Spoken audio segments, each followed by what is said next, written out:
শিশুকালটা ছিল অনেক মধুর। কবিতার বইয়ের মধ্যে কত সুন্দর সুন্দর কবিতা লেখা লেখা থাকতো, কবিতা পড়তাম।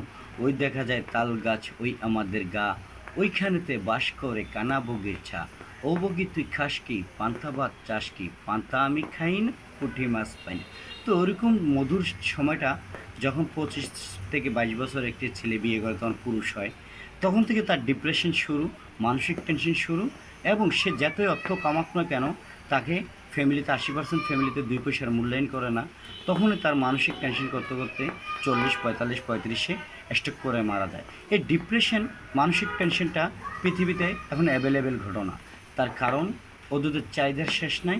এবং একটি পুরুষ বিদেশের মাটিতে কত কষ্ট করে টাকা উপার্জন করে সে জানে, তার আল্লাহ জানে।